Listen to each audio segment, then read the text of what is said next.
हम दोनों दो प्रेमी दुनिया छोड़ चले। यस, हम दोनों दो प्रेमी दुनिया छोड़ चले। তো আমাদের ফারিয়া আর ফারিয়ার বর, হ্যাঁ, কৃষ্ণ পাগলা পম পম বিলাসী পাড়া আলুর দম, ওই গেছে গেছে ঘুরতে। কোথায় গেছে ঘুরতে? অনেক অনেক দূর, মানে দীঘা, তাও আবার বাইকে। আচ্ছা, মাথা পাতলা কাকে বলে? এদেরকেই বলে। আমরা সবাই জানি কলকাতায় বলবো না, ও তো দে আর নট ইন কলকাতা, মানে এখন রেইনি সিজন, বৃষ্টির দিন চলছে, সব জায়গায় বৃষ্টি হচ্ছে, কখনো কম কখনো কোনো জায়গায় বেশি, কিন্তু হচ্ছে। ওরাও জানে, কদিন আগেও বলছে কিরকম বৃষ্টি হচ্ছে, দেখো বৃষ্টির মধ্যে চিপচিপ করে ব্যাগ নিয়ে উপরে উঠলাম। তারপরে ওরা বাইকে করে যাচ্ছে, এত দূর যাচ্ছে, 8-9 ঘন্টার জার্নি, সাথে কেউ রেনকোট রাখেনি। মানে এইরকম মাথা পাতলামি খুব কম লোকই করতে পারে। অ্যাকচুয়ালি ওরা ফলো করছিল সোমনাথ মন্দিরাকে, যারা কিনা গেছিল ওই মন্দারমণিতে, মনে আছে? বাইকে করে, ওদের বাড়ি থেকে গেছিল বাইকে করে, সেটা ফলো করে ওরা চলে গেল। আরে দিদি ভাইকে ভোলা যায় না, উঠতে দিদি ভাই, বসতে দিদি ভাই, তু মেরে আগে মে তেরি পিছে শাম সবেরি ডাডে ডাডা না। কি হারাইলি রে ফারিয়া। শুনলাম তোর মা নাকি এসেছিল, লোকে বলছে, ম্যান্ডি বিশ্ব বলে নাই, কি সব মানে মিলমিশ করতে। শোন, নেড়া বেলতলায় একবারই যায়, আর যাইস না, আর যাইস না। ওই যে শু বললো ম্যান্ডি নাকি তোকে ইউজ করেছে। বাই গড, মানে ম্যান্ডিকে কিছু উপকার পেয়েছে, তোর ফটো লাগে, ভাবা যায়? শুয়ের মতো সুখ্যাত মহিলার মুখের কথাবার্তা।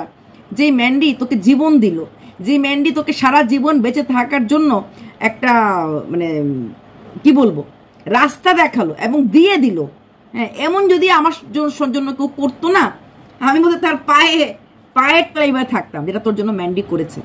সারা জীবন বেঁচে থাকার রসদ, যা তুই বা তোর পরিবার এই জীবনে বাঁচতে মানে ভাবতে পারিসনি। তাই তো সবাই মানে ভাবতে পারি, যাই তোকে সবাই চিনলো ওর থ্রুতে, ওর জন্য। তুই ওকে ভুলে গেলি। তারপর ওরা গেল বৃষ্টির মধ্যে, এবং এক জায়গায় অনেকক্ষণ বৃষ্টি হচ্ছে, সেখানে অনেকক্ষণ ওদেরকে থামতে লেগেছে। বৃষ্টির দিনে রেনকোট ছাড়া যাওয়া, বৃষ্টির দিনে বাইকে করে যাওয়া, সবটাই কিন্তু রিস্কি। খুব বৃষ্টি, খুব কুয়াশা, তারপরে ওরা বেরিয়েছে। আরে প্রেমের জোয়ারে ভাসাবো তোমারে লা লা লা লা লা, এই হচ্ছে প্রেমের জোয়ারে ভাসতে ভাসতে কোথায় যে গেছে, কিভাবে গেছে তো বলতে মানে বলা যায় না, কারণ এই বয়সটাই প্রেমের। কিছু ড্রেস কিনে এনেছে, তারপর কাপল ড্রেস কিনে এনেছে, একসঙ্গে পরে ঘুরবে, রিলস করবে। তো এসব শুনলাম তোর নাকি অনেক ঋণ আছে, মানে না এই 4 লাখ আর তোর মার ঋণ ছাড়াও নাকি আর কারো কাছে তুই কোনো কিছু টাকা নিয়ে রেখেছিলি, তো সে সবগুলি ঋণ টাকা দিয়ে দেওয়া হয়েছে। না হানিমুন করতে একটা মেয়ে বিয়ের পর যাবেই, এটা স্বাভাবিক, হ্যাঁ, কারণ বিয়ে মানুষ জীবনে একবারই করে, হানিমুনটা বিয়ের পর একবারই হয়। আর মানে কিছুদিনের মধ্যে না হলে, হানিমুন 1 বছরের পরে করলে ভালো লাগে না। হানি আর মুন দুটি নতুন থাকতে লাগে। সেখানে দাঁড়িয়ে তোর কি হয়ে গেছে? মানে সব ঋণ টিন দেওয়া নাকি বাকি আছে? শোন, যাদের থেকে পার্সোনাল নিয়েছিলি না, কিছু অল্প অল্প সংখ্যা টাকা, ওগুলি দিয়ে দিস, রাখিস না। কারণ কোন দিন আবার কে ভিডিও করে বলে দেবে কার কাছে কত টাকা পাস, তাই না? আমরা তো কন্ট্রোভার্সি ক্রিয়েটর, আমরা তো খবর রাখি, কিছু না কিছু খবর রাখতে লাগে। মজা কর, আনন্দ কর, নিজের দায়রে মেয়ে থেকে কর, ঠিক আছে? ওই 4 পদ ভাজা, একটা ডিম, পোলাও, মাংস, এটা কেন করলি, কেন আজ বরকে এত মাস পরে খাওয়ালি, সেটা বলার মতো তোর হিম্মত ছিল না। তোর বরের জন্মদিন বলার হিম্মত ছিল না, বা তোর মা এসেছে বলার হিম্মত ছিল না। এমন কাজ করিস কেন যেটা বলার মতো হিম্মত থাকে না? হ্যাঁ, কি শিখলি দিদি ভাইদের কাছ থেকে? সততাটা শেখা দরকার। আর দেখ না তোর সুদিদি সব ট্রান্সপারেন্ট, সব বলে দেয়, কিচ্ছু কি ওয়াশ কি কি সব বলে দেয়, কারণ জীবনটা উনি ট্রান্সপারেন্ট রেখেছে। তোকে আমি ট্রান্সপারেন্ট হতে বলবো না, কিন্তু টাকাগুলি দিয়ে দিস সেটা বলে দেখাস, ঠিক আছে? কত টাকা নিয়েছিস, কার থেকে নিয়েছিস, কিভাবে নিয়েছিস, পয়সা বলতা হ্যাঁ। তো সেখানে যাচ্ছে দীঘাতে। দেখ, আজকে যদি তুই ম্যান্ডির সঙ্গে মিল থাকতি, তাহলে তুই যদি ম্যান্ডিকে সঙ্গে নিয়ে যেতি বা ম্যান্ডির সঙ্গে যেতে রাজি হতো, তাহলে ভেবে দেখ, তোদের তো কোনো খরচই হতো না হলে, তাই না? ম্যান্ডি এতটাই ভোলাবালা, সমস্ত খরচ ওর টাকা দিয়েই করতো। হানিমুনে যাচ্ছিস, ছোট বোন বলে তোকে কিছু ড্রেস অফার করতো, কিনে দিত। কি হারালি? শোন, এইরকম সোনার মুরগি হারাতে নেই।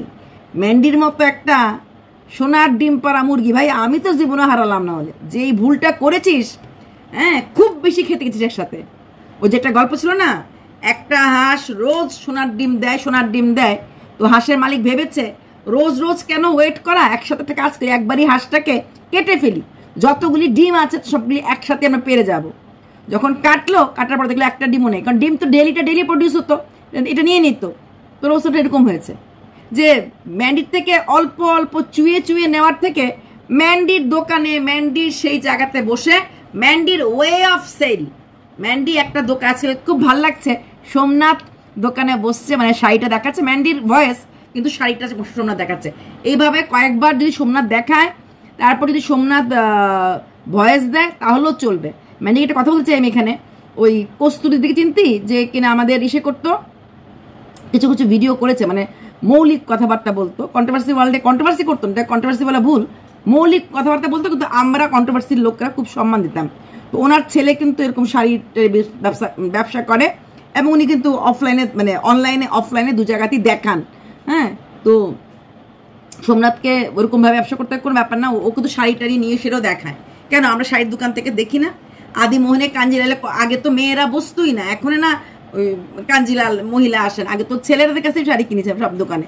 সোমনাথ যদি পুরো ব্যবসা সামলাতে পারে, এটা খুব ভালো ব্যাপার, যে একদম বিক্রি, ভয়েস ওভার, সাথে লেখা, খুব ভালো শেখাটা দিতে হয়। ম্যান্ডি হেল্প করবে, কিন্তু মূল ব্যবসাটা সোমনাথই দেখবে। তো বুঝলি ফারিয়া, কি হারিয়েছিস এখন তুই বুঝতে পারছিস না এতটা, এখনো তোর মধ্যে রয়ে গেছে রামারাম, হ্যাঁ, প্যার কা রাফতা, কিন্তু কদিন পরে বুঝবি, আর 5-6টা মাস পরে গেলে বুঝবি কি হারিয়েছিস। আজকে হানিমুনে যাচ্ছিস, না জানি ম্যান্ডি তোকে কত কিছু দিয়ে দিল হলে, এই সব কিছুই তো এখন মোটামুটি হারিয়ে ফেলছিস, তাই না? হারিয়ে ফেলছিস, কার দোষে হারাচ্ছিস? নিজের দোষে হারাচ্ছিস, অন্য কারো দোষে হারাচ্ছিস না, কিন্তু নিজের দোষে তুই তোর সোনার দিদিভাইকে হারিয়ে ফেললি। দিদিভাইয়ের দরজাটা খুলে রেখেছিল, মনের দরজা, বাড়ির দরজা, এমনকি আলমারি, মানে তেজুরির দরজা, তোকে টাকা দিতে কোনো দিকে ও কখনোই ইসে করেনি, দ্বিধাবোধ করেনি। বনু যেমন ডেকেছে বনুর মতো করে রেখেছিল, বাট তুমি এত বড় একটা ছোড়া ফুকে দিয়েছ। তারপর তুমি কি বললে যে তুমি ওখানে হোটেলে গেছো, হোটেলে গিয়ে দেখাবি সবাইকে। হ্যাঁ, দেখাবার জন্যই তো গেছিস। দেখিস বেশি চুম্মা চাম্মি করিস না, তাহলে কিন্তু একদম তাল চালানো ছুলে দেবো।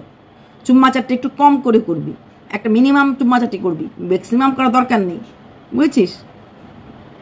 হাম দোনো দো প্রেমী একটা লিমিট পর্যন্ত ভাল লাগে, তারপর আর ভাল লাগে না, তারপর অশ্লীলতা হয়ে যায়। হ্যাঁ, দেখ তুই এখন তুই শাড়ি পরিস বা কিছু পরিস, তোর বর ক্যামেরাগুলি ধরে, কি সুন্দর করে ধরে।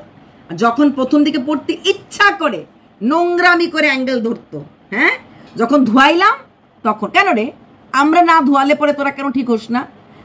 আমরা ধোয়াবো, তারপর ঠিক হবি। শাড়ি পরে আমাদেরকে শেখাবি? তোর বর ক্যামেরায় ধরতো, সব কিছু দেখা যায়, এখন তো এভাবে ধরে না। কেন ধরে না? ও ধরেছি পরে, তাই না? হানিমুনে গেছিস, খুব ভালো কথা, এনজয় কর। আর দীঘার থেকে আসার পথে একটু মার বাড়ি হয়ে নক নক করে আসবি। আমরা হয়তো দেখবো না, আমাদেরকে দেখাবি না। দেখ এইসব মানে জিনিসগুলিকে আর ঢাকা দিয়ে রাখিস না। ঢাকা দিয়ে যে ব্যাপারটা না খুব বিশ্রীয়ে বেরিয়ে আসে, আমরা তো বের করেই ফেলি। তোর মার অফিসের লোকরাই আমাকে প্রথম দিকে কমেন্ট করেছিল, তোর মার অফিসের লোকরাই এসে কিন্তু কমেন্ট করে যায়। হ্যাঁ, তাই তো তুই যাস কিনা, তোর মা যায় কিনা, আমরা সব খবরই কিন্তু পেয়ে যাই। আমাদের কাছ থেকে কেউ কোনো খবর লুকোতে পারে না, এটাই হচ্ছে আমাদের একটা, কি বলবো, হয়তো আজকে না হোক 7 দিন পরে পেয়ে যাব, কেউ হয়তো একটু অ্যাডভান্স পেয়ে, আমরা একটু পরে পাই। তোর মা যে এসেছিল আমি অনেক আগে খবর পেয়েছিলাম, এইবার না, এর আগে যে এসেছিল। হ্যাঁ, এবং তোর মা তার অফিসের লোকদের তো বলেছে, সেখানে দাঁড়িয়ে মিথ্যে হতো কি দরকার? যেমন তোর সুদিদি বলেছিল তোর মা নাকি জানেই না তুই এরকম, তারপর যখন তোর উপরে রাগ করলো ভিডিওতে বলে দিল। না, জানতো না তা না, কিন্তু যখন থেকে ব্রেকআপ হয়ে গেল তখন থেকে চাইছিল যেন আর এখানে বিয়েটা না হয়। মানে সুদিদি তো এক কথা সকালে বলে, আরেক কথা বিকেলে বলে, বুঝতে পারে না কোনটা ঢাকবে, কোনটা খুলবে, কোনটা বলবে। তোর মা জানতো না, এটা আবার হয় না, সুদিদি নিজে বলে দিল। মাও জানতো, বাবাও জানতো, যেটা আমরা প্রথম দিন থেকে বলছি, প্রথম দিন থেকে তোমার সুদিদি তোমাকে ঢেকেছিল। পরে যখন দেখলো আরে বাবা ম্যান্ডি আর ফারিয়া আমাদের লেগেছে, কাকে সাপোর্ট, এক্স না ওয়াই, টস করলো একটু ম্যান্ডিকে সাপোর্ট করে লাভ বেশি, কারণ সব দিকে লোক ম্যান্ডির হয়ে বলছে। তো তার জন্যই বললাম, তো তোর মাও জানতো, তোর বাবা জানতো, তো সেখানে দাঁড়িয়ে আর দেরি না করে লুকুচুপি বহু তুই না করে এখন মিল হয়ে যা, মানে দেখিয়ে দে, কন্টেন্ট করবি, ভিউজ কামাবি, ঠিক আছে, কামিয়ে নে, দা এন্ড কর। কে এসেছিল, কই মাছগুলি কই গেল, লাল নাইটি কার দেখা গেল, বাস স্টপে কি ট্রেন স্টেশনে কাকে দেখা গেল, এখানে এরকম ব্যাগটা কেন আসলো, তাড়াতাড়ি করে খাটটা কেন কেনা হলো, বেডশিট চেঞ্জ কেন হলো, এই প্রশ্নগুলি বারবার শুনতে লাগবে না। তোরও ভালো, তুই তোর কন্টেন্টে দেখাতে পারবি, দেখো মা এসেছে, দেখো কাকিমা এসেছে, দেখো আমার কাজু বিট্টু এসেছে। তোর জন্য ভালো, আমাদের জন্য ভালো, ঠিক আছে?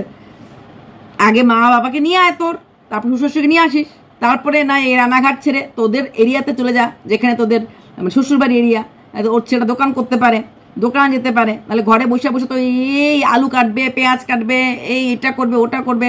হ্যাঁ, তো ওরকম না করে একটা সুস্থ সুন্দর জীবনযাপন কর। অন্ধকারের মধ্যে বসে কিছু কথা বলতে আসলাম, কারণ ঘরে কথা বলতে পারছি না, কারণ ঘরে লাইট জ্বালালে অন্য কারোর ঘুমোতে দেরি হবে, তাই না? তার জন্য ওরকম করে টর্চ জ্বালিয়ে হ্যান্ড জ্বালিয়ে ভিডিও করতে হচ্ছে, কারণ ঘরে তো বসা, হ্যাঁ দেখে ফেলবে, কারণ ঘুমের ডিস্টার্ব হয়, তাই না? সব বুঝি রে, সব বুঝি। হানিমুনে গেছিস ঠিক আছে, কিন্তু বারবার বলছি, মিস তুমনে কাট দিয়া কিসকো, তোমারা খুদ কি দিদি ভাই কো। চলো বাই।